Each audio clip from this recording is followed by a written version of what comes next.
सभी को नमस्कार। तो चलिए आज के वीडियो में मैं आपको बताऊंगी कि जो बीएलओ द्वारा फॉर्म आपको दिया गया है और वहां पर आपको विधानसभा निर्वाचन क्षेत्र संख्या, भाग संख्या और क्रम संख्या, ये तीनों चीज़ें फिल करनी हैं। तो इन सब की जानकारी शायद आपको ना भी हो, तो इसके बारे में मैं आपको बताऊंगी कि आपको ये सभी संख्या कहाँ से मिल सकती है। तो इसके लिए हम गूगल सर्च में टाइप करेंगे ECI, और ECI टाइप करने के बाद हमारे पास कुछ इस तरह का इंटरफेस आएगा। तो हम यहाँ पर सर्च इन इलेक्टोरल रोल में जाएंगे। तो चलिए मैं यहाँ पर जाती हूँ और यहाँ पर सर्च करने के लिए तीन ऑप्शन है: search by epic number, search by details और सर्च बाय मोबाइल। तो मैं पहले आपको एपिक नंबर से खोज कर दिखाती हूँ। तो एपिक नंबर का मतलब होता है, एपिक की फुल फॉर्म होती है इलेक्टर्स फोटो आइडेंटिटी कार्ड। तो चलिए मैं यहाँ पर एपिक नंबर डालती हूँ। हम यहाँ से लैंग्वेज भी सिलेक्ट कर लेते हैं। तो यदि हम कोई भी लैंग्वेज सिलेक्ट नहीं करते हैं तो बाय डिफ़ॉल्ट मेरी लैंग्वेज इंग्लिश ही रहेगी। यदि आप हिंदी में चाहते हैं तो आप यहाँ से हिंदी में भी सिलेक्ट कर सकते हैं। तो मैं चलिए यहाँ पर इसे इंग्लिश में ही रहने देती हूँ। एपिक नंबर डालने के बाद मैं स्टेट सिलेक्ट करूँगी। तो चलिए मैं स्टेट सिलेक्ट करती हूँ और स्टेट सिलेक्ट करने के बाद मैं ये कैप्चा कोड बिल्कुल एज इट इज़ डालूँगी। तो चलिए मैं कैप्चा कोड डालती हूँ। कैप्चा कोड डालने के बाद मैं सर्च करती हूँ और सर्च करने के बाद आप देखेंगे कि जो मेरी जिनका मैंने एपिक नंबर डाला था, मेरे पास इनकी सभी डिटेल आ चुकी हैं। तो आपको इनमें से जो भी डिटेल चाहिए आप नोट कर सकते हैं। यहाँ पर मेरे पास इनकी असेंबली कॉन्स्टिट्यूएंसी भी आ गई है, यहाँ पर इनका पार्ट भी आ गया है और यहाँ पर पोलिंग स्टेशन भी आ गया है और साथ में पार्ट सीरियल नंबर भी आ गया है। और यदि आपको इनकी और भी डिटेल्स चाहिए तो आप यहाँ व्यू डिटेल्स पर जाकर डिटेल्स को चेक भी कर सकते हैं। और यहाँ पर आप देख सकते हैं, यहाँ पर डीओ का नाम भी दिया हुआ है, ईआरओ का नाम भी दिया हुआ है और बीएलओ का नाम और फ़ोन नंबर भी दिए हुए हैं। और यदि आप इस इंफॉर्मेशन को प्रिंट करना चाहते हैं तो आप यहाँ से प्रिंट भी कर सकते हैं। यहाँ पर लिखा हुआ है कि प्रिंट वोटर इन्फॉर्मेशन। तो हम यहाँ से इसे प्रिंट यानी कि डाउनलोड भी कर सकते हैं। तो मेरी यहाँ से डाउनलोड हो जाएगी और आप देख सकते हैं।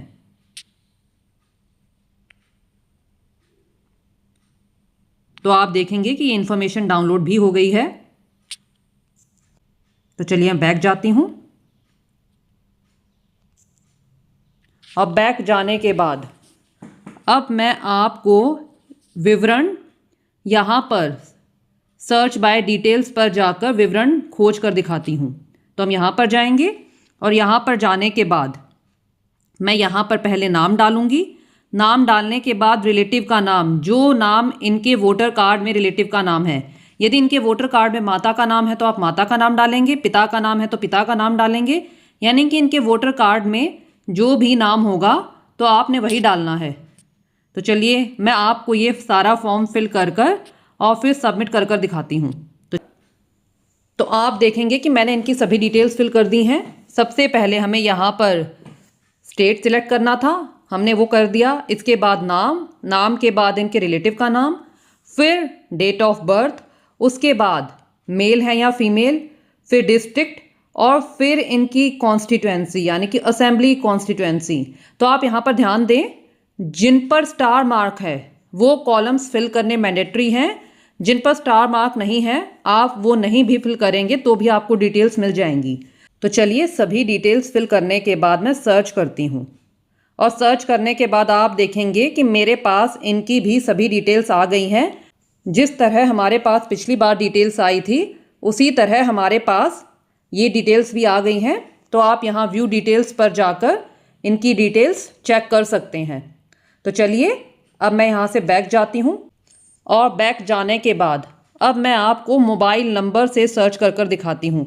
लेकिन आप यहाँ पर ध्यान दें कि आपका मोबाइल नंबर आपके वोटिंग कार्ड में रजिस्टर होना चाहिए।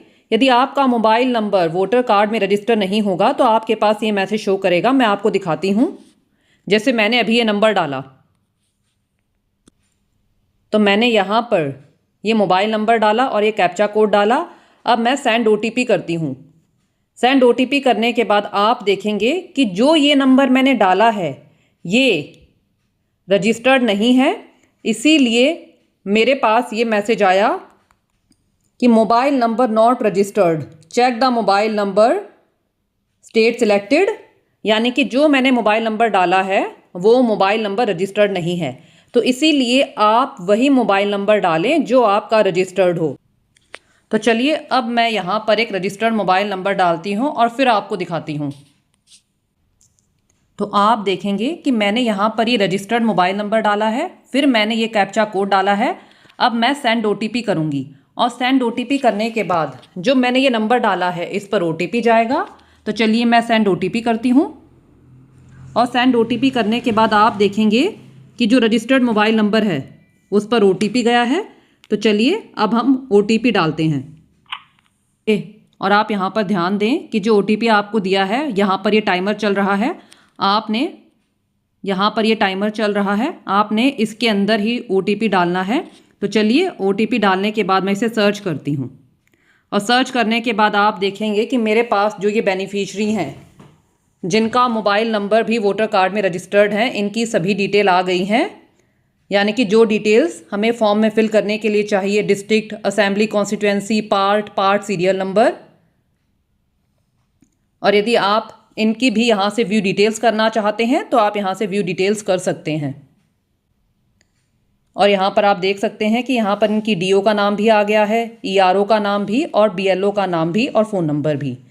तो मैं उम्मीद करती हूँ कि वीडियो आपको अच्छे से क्लियर हो गया होगा कि जो BLO द्वारा आपको इन्यूमरेशन फॉर्म दिया गया है, आपने उसमें ये सभी डिटेल्स यानी कि विधानसभा निर्वाचन क्षेत्र, भाग संख्या और क्रम संख्या, ये सभी डिटेल्स कैसे फिल करनी है।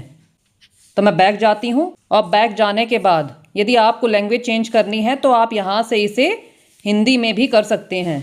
तो मैं उम्मीद करती हूँ कि वीडियो आपको अच्छे से क्लियर हो गया होगा और यदि आपके कोई डाउट्स हैं तो आप कमेंट्स में पूछ सकते हैं। धन्यवाद।